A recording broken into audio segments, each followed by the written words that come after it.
A paz do Senhor, meu amado irmão, professor de Escola Bíblica Dominical, aluno da Escola Bíblica.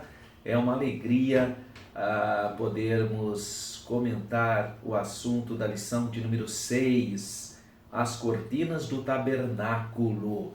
Então, nesse trimestre, o segundo trimestre do primeiro semestre, nós estamos estudando o tabernáculo, né? Já vimos o tabernáculo, os artesões, o pátio, o altar, a pia. A última lição foi a pia de bronze e hoje, então, o assunto será cortinas do tabernáculo. Nosso texto áureo está em 1 Coríntios, capítulo 10, versículo 11, que diz: Ora, tudo isso lhe sobreveio como figuras, estão escritas para aviso nosso, para quem já são chegados os fins dos séculos. E a nossa verdade prática declara: comparando as coisas simples do tabernáculo com as celestiais, aprendemos as verdades que nos levam ao crescimento espiritual. Essa realmente é a proposta dessa lição.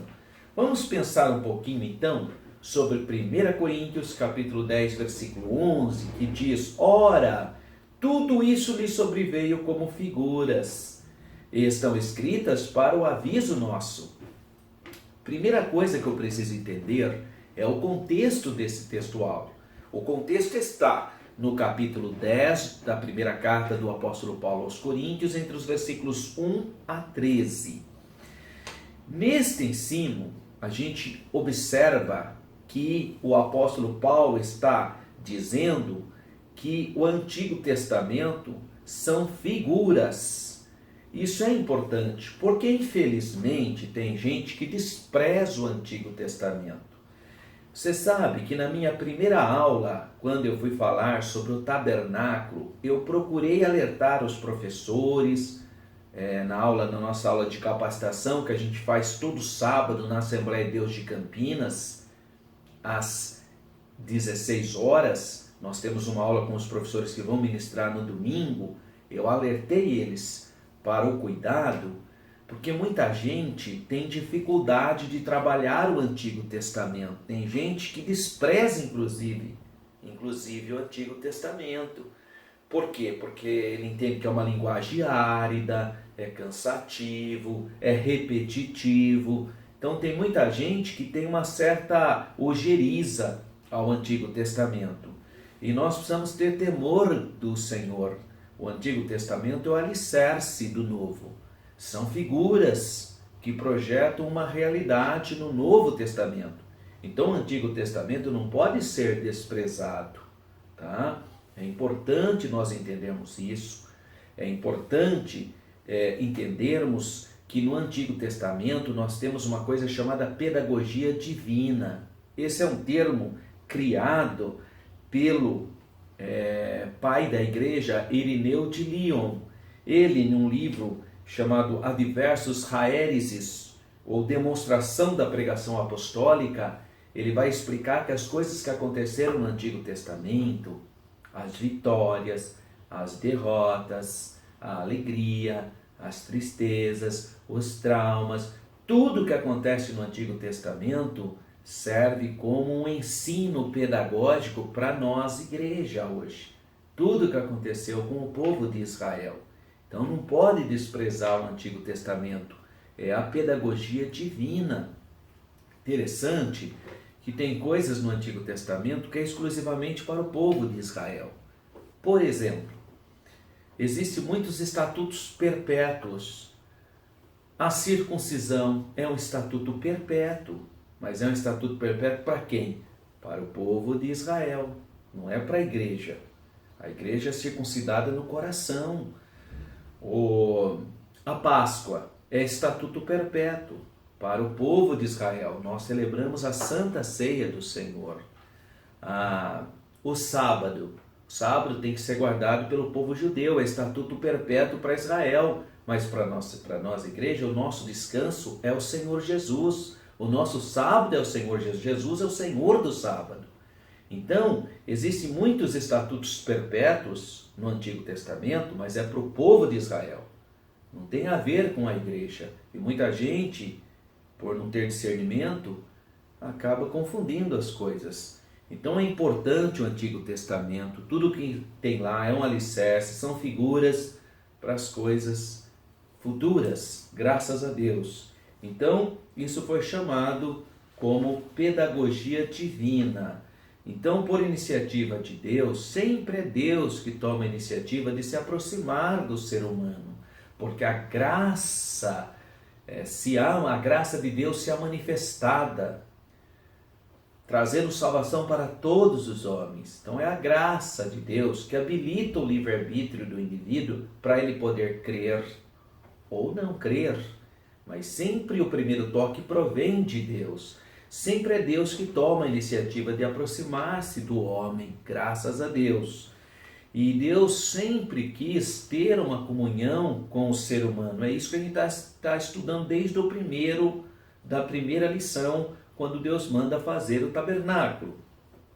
Mas a história do povo de Israel é uma história apaixonante, é uma história inspiradora, mas que tem coisas ali também tristes. Ali tem traições, tem adultérios de reis, tem guerras, coisas tristes tem ali. Tudo isso para nos ensinar, para nós não cometermos os mesmos abusos, não resistir ao Espírito Santo, né? Porque tem gente que acha que a graça é irresistível. Não é. O povo de Israel resistiu à graça, resistiu ao Espírito Santo. Parece várias vezes Paulo falando que o povo de Israel sempre resiste ao Espírito Santo, né? Então, a palavra de Deus nos ensina. O Antigo Testamento, então, é um livro importante, oportuno, abençoado, foi dado por Deus, portanto é inspirado por Deus e serve como aio, né? A lei serve como aio, o Antigo Testamento serve como alicerce. São figuras, é isso que diz o nosso textual, são figuras de coisas que estavam por vir, graças a Deus. Olha que bonito, a história do povo de Israel, registrada no Antigo Testamento, ficou registrada como advertência exemplar aos crentes do Novo Testamento, da Nova Aliança, contra o pecado e o cair da graça. E aí eu cito o próprio 1 Coríntios, capítulo 10, entre os versículos 12 a 13, que são o quê? Os versículos subsequentes ao nosso textuário. O nosso textuário é o 11. Então vamos ler o 11, o 12 e o 13. O 11 diz assim, 1 Coríntios capítulo 10.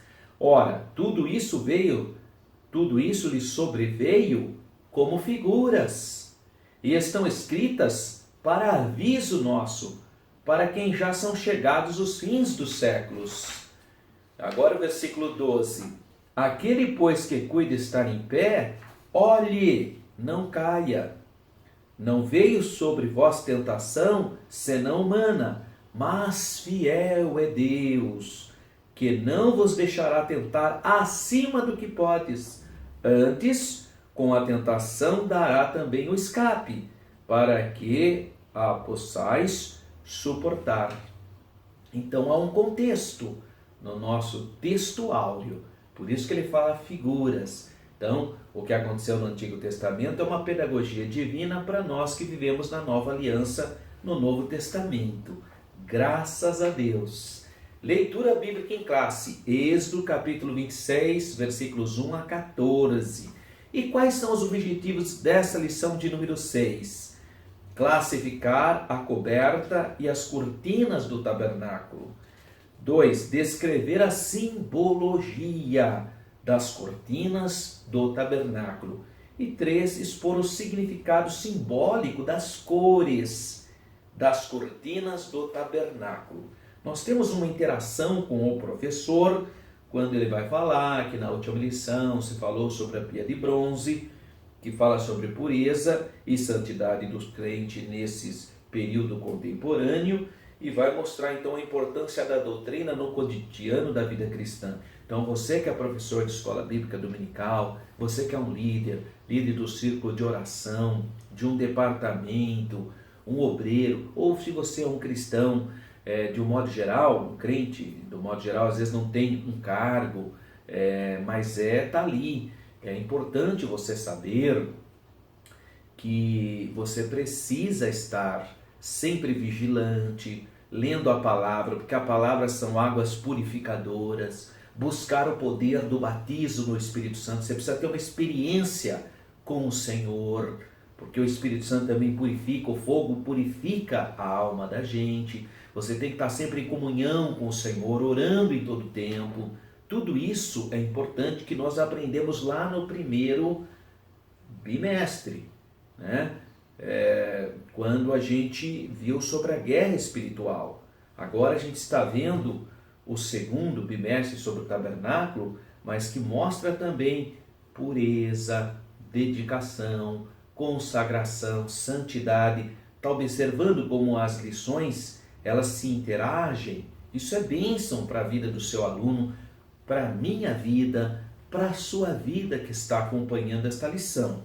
Então é importante fazer essa interação. Há uma introdução que fala que as cortinas do tabernáculo têm muito a dizer-nos acerca da maravilhosa, da excelsa obra de redenção do Senhor.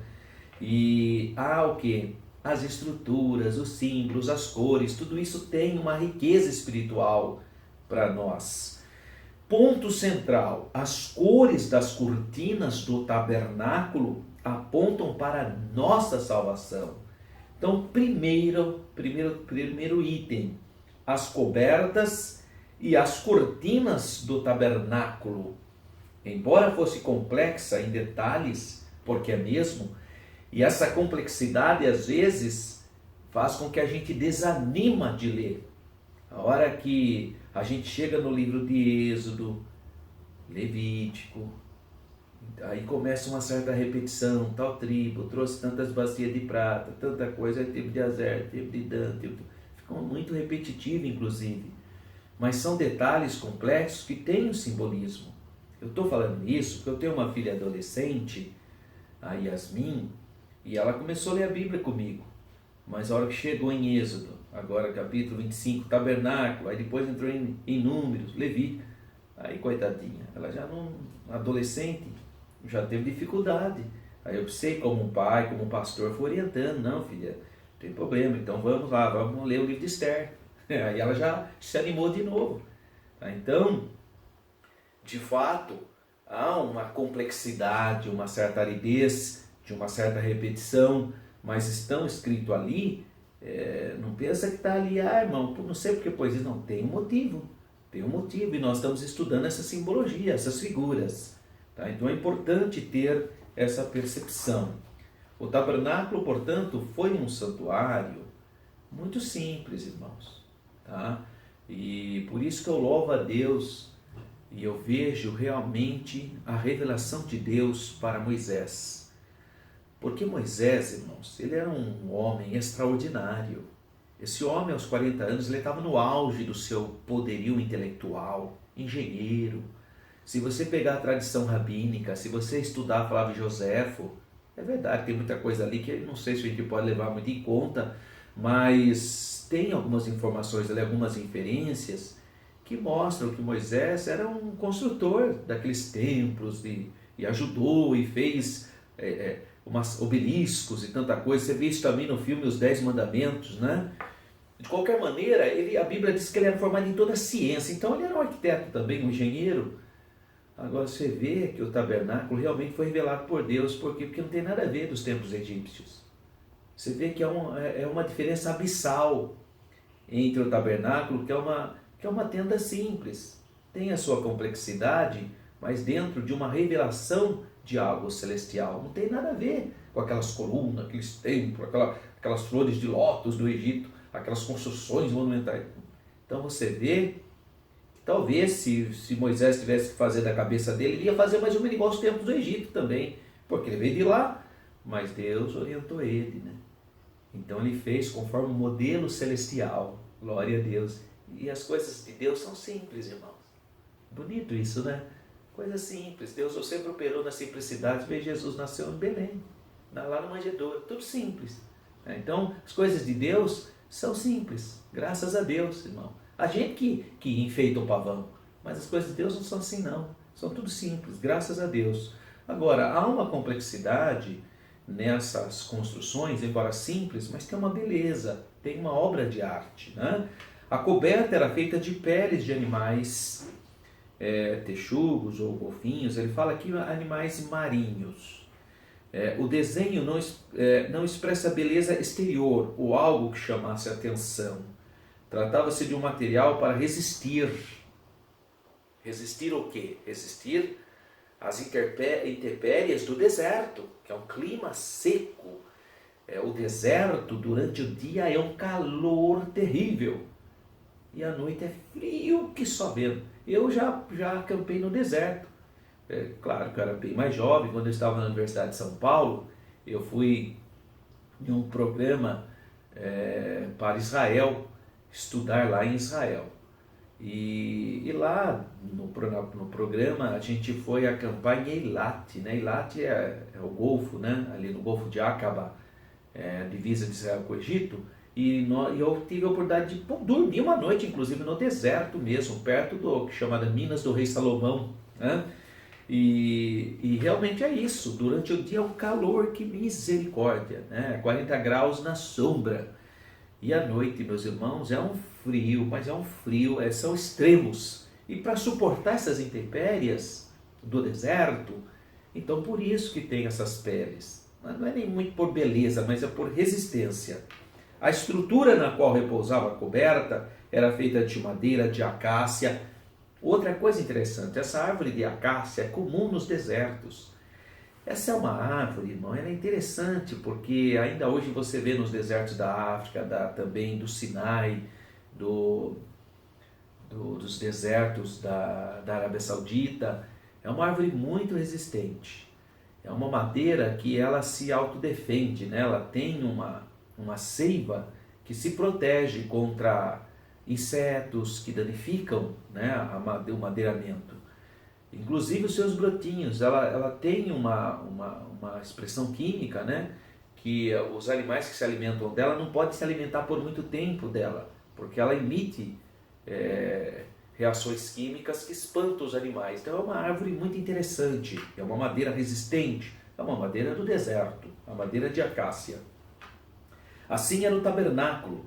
É inevitável não correlacionar a estética exterior do tabernáculo com a humanidade do Senhor Jesus Cristo, que se fez carne entre nós. O profeta Isaías, acerca da humanidade de Jesus, declara no capítulo 53, versículo 2: porque foi subindo como renovo perante ele, e como a raiz de uma terra seca, não tinha parecer nem formosura. E, olhando nós para ele, nenhuma beleza víamos para que o desejássemos.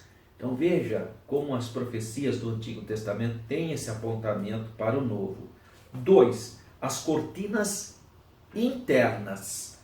Por baixo da coberta exterior havia uma coberta de peles de carneiros tingida de vermelho. Versículo 14. Por debaixo das peles de carneiro havia outras cortinas feitas de peles de cabras brancas, sem ser tingidas. Está no capítulo 26, versículos 7 a 13.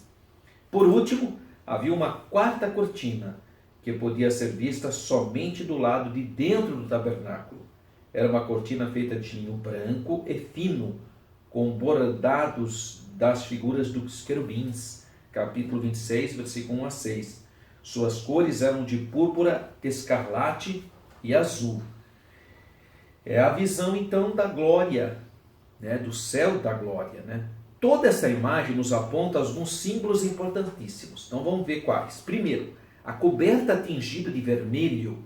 Então aquela coberta tingida de vermelho aponta para Cristo e o seu sacrifício na cruz do Calvário, pois o vermelho, o carmesim, é o símbolo do santo sangue do Senhor Jesus, para a remissão de nós pecadores. 2. As cortinas feitas de peles brancas, de peles de cabras brancas, sem serem tingidas, revela a ideia da pureza e justiça de Deus, do Salvador. A última cortina revela a pureza dos seres angelicais, que serve junto do trono de Deus. Assim, o tabernáculo tipificava a morada de Deus. O tabernáculo tem esse símbolo de presença de Deus e as características redentoras e salvíficas expressas na obra ímpar, gloriosa da obra expiatória do Senhor Jesus. Resuminho do tópico 1. A coberta e as cortinas do tabernáculo estavam classificadas em coberta exterior e cortinas internas.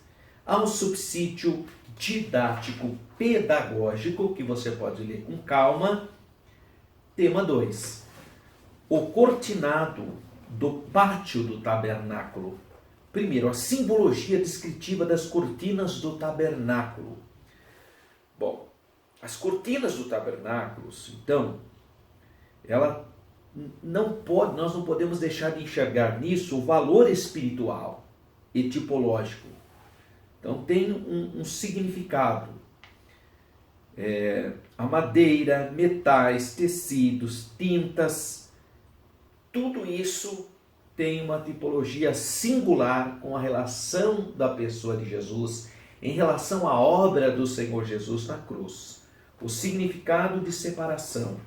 O ambiente entre a cerca e o tabernáculo é o pátio, que nós já estudamos o pátio.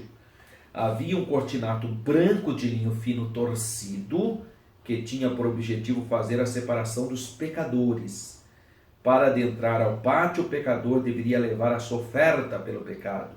Assim, as cortinas faziam separação entre o santo e o profano,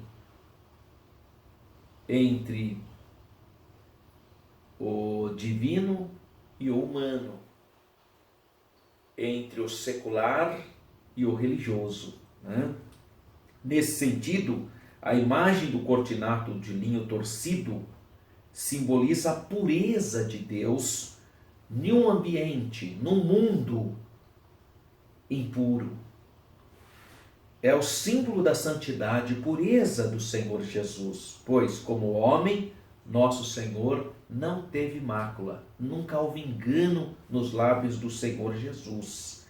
Em Hebreus diz que em tudo foi tentado, mas sem pecado. Diz ainda que em Jesus nunca houve engano nos seus lábios. Em João 8,46 há uma pergunta: quem dentre vós me convence do pecado? É uma pergunta que o Senhor Jesus faz. Ele nunca pecou, nunca teve qualquer tipo de pecaminosidade. Aqui é uma distinção importante que deve ser feita em relação à antiga aliança. Na nova aliança, a Igreja de Cristo não se fecha dentro de uma cerca, mas está o quê? Pronta para receber qualquer tipo de pecador arrependido, que confessa o senhorio de Jesus. Então a igreja está aberta para acolher os pecadores. 3. O significado de santidade. Santidade é a separação absoluta do pecado e a dedicação exclusiva ao Senhor, a Deus. Por isso as cortinas da cerca do pátio e do tabernáculo, bem como tudo dentro dele, revelam o quê? Santidade. A santidade. Ter a consciência da santidade bíblica significa ter a disposição para viver na contramão do mundo, para viver sem se contaminar com esse mundo, uma vida separado, santificado. Síntese do tópico 2. A simbologia das cortinas do pátio traz o ensino bíblico da separação do santo do profano. Somos separados do mundo. João nos exorta dizendo: não ameis o mundo, nem no que no mundo há. Se alguém ama o mundo e as coisas que há no mundo, o amor do Pai não está nele. Porque tudo o que está no mundo, a concupiscência da carne, a soberba da vida, a concupiscência dos olhos, não são de Deus, mas do mundo. E o mundo passa, bem como as suas concupiscências. Mas aquele que faz a vontade do Senhor permanece para sempre. Graças a Deus. Ao subsídio da vida cristã, santificados pela cruz, é isso mesmo. Essa é uma obra do pastor Seymour, o pioneiro pentecostal de Los Angeles, o pastor negro, que foi o grande líder do movimento pentecostal, do avivamento da Rua Azusa. Então é um material muito precioso para nós estarmos lendo e fazendo a reflexão. E para encerrar, tópico 3, as cores das cortinas do tabernáculo. Então, há um significado especial dessas cores. Então, vamos lá primeiro, o azul. O azul, segundo, a púrpura, o terceiro, carmesim, vermelho, e quarto, o branco. Essas cores estavam na porta da entrada que dava acesso ao lugar sagrado. Então, mostra que a obra completa da salvação. A cor azul celeste é uma cor que remete ao céu, indica a origem celestial do verbo que se fez carne, a sua divindade. 3. A cor púrpura. Púrpura era um tecido roxo, obtido de moluscos que estão no fundo dos mares. É uma cor que remete à ideia de realeza. Quando eu estava estudando História na Universidade de São Paulo, eu fiz uma disciplina sobre o Império Bizantino. E em Bizâncio, que é atual Istambul, mais antiga Constantinopla, lá tinha o palácio da realeza e as crianças da realeza nasciam em um berço sobre o manto de cor púrpura, porque a cor púrpura era a cor da realeza bizantina, dos reis de Bizâncio.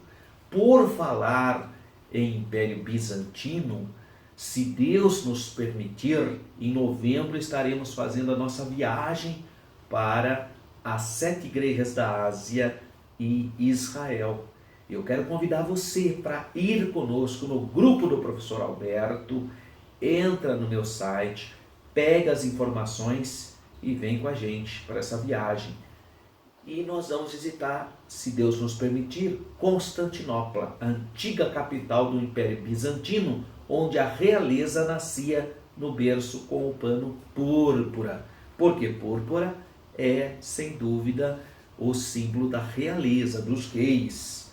Então é a cor que remete à realeza e que aponta para o futuro. 4, a cor escarlata, carmesim, que é o vermelho. Bom, o vermelho aponta para o vitupério do Calvário e o triunfo da obra salvífica do Senhor Jesus. Nosso Senhor sofreu, foi ferido e derramou seu sangue remidor. Estava vestido de uma veste salpicada de sangue e o nome pelo qual se chama é a palavra de Deus. Apocalipse 19:13. E finalmente a cor branca do linho torcido. É a santidade, a pureza, a justiça. Então lembra também o fato de que a morte de Cristo tornou-se fundamental da justiça em nosso favor. Tornou-se o fundamento da justiça em nosso favor. Resuminho, síntese do tópico 3. As múltiplas cores das cortinas do tabernáculo apontam para a obra completa da salvação. Muito lindo, né, meus irmãos? Isso tudo é muito bom, porque a hora que você for ler, você vai ler com outra perspectiva, observando e linkando os significados. Há um subsídio chamado da vida cristã, que fala sobre todas essas informações do clássico do movimento pentecostal. É uma série. E finalmente as considerações finais. O autor da Epístola aos Hebreus exorta-nos a chegar com confiança ao trono da graça, pois assim alcançaríamos misericórdia e acharíamos graça para, num tempo oportuno, sermos auxiliados. Hebreus 4,16. É muito lindo esse versículo, nos dá confiança. Então você pode chegar invocando o santo sangue de Jesus, que ele é o nosso grande sacerdote que intercede por nós. Jesus, o sumo sacerdote perfeito, deu-nos esse privilégio para desfrutarmos a presença santa do Senhor mediante a fé. Então você entra lá no seu quarto, fecha a porta, rasga o seu coração diante do Senhor. Você entra na presença do Pai, você entra no Santo dos Santos, através do sumo sacerdote, Jesus Cristo, sacerdote eterno, segundo a ordem de Melquisedeque. Não tenhamos receio de adentrar na presença do Pai. Podemos entrar com confiança pelo poder do sacrifício expiatório de Jesus. Que Deus continue abençoando a sua vida, a sua aula, a Escola Bíblica Dominical, seus alunos. E eu quero convidar você para participar da nossa aula de formação continuada, todo sábado, às 16 horas, na sala da Estiadec da Assembleia de Deus de Campinas, Rua Pastor Cícero Canuto de Lima, número 160, Parque Itália, Campinas, São Paulo. Eu estarei ali com você, tá? Para ministrar essa aula e vai ser uma honra recepcioná-lo. Você pode entrar no meu site www.professoralberto.com.br e você pode baixar a lição. E finalmente, uma vez mais, quero te convidar para participar da nossa viagem para Israel, primeiramente nas 7 igrejas da Ásia. São 15 dias inesquecíveis e nós estaremos então visitando as 7 igrejas da Ásia, a capital do antigo Império Bizantino, Constantinopla, e depois iremos visitar Israel. Vai ser uma grande viagem. Invista em você, professor. Tenho certeza que vai ser um enriquecimento enorme. Entre em contato, Renova Turismo. O telefone é 019 3241 2424. 019 3241 2424 ou 019 98372 1193. 019 98372 1193. Está aí na tela os contatos. Entre em contato, é só você falar assim: eu gostaria de fazer parte do grupo do professor Alberto.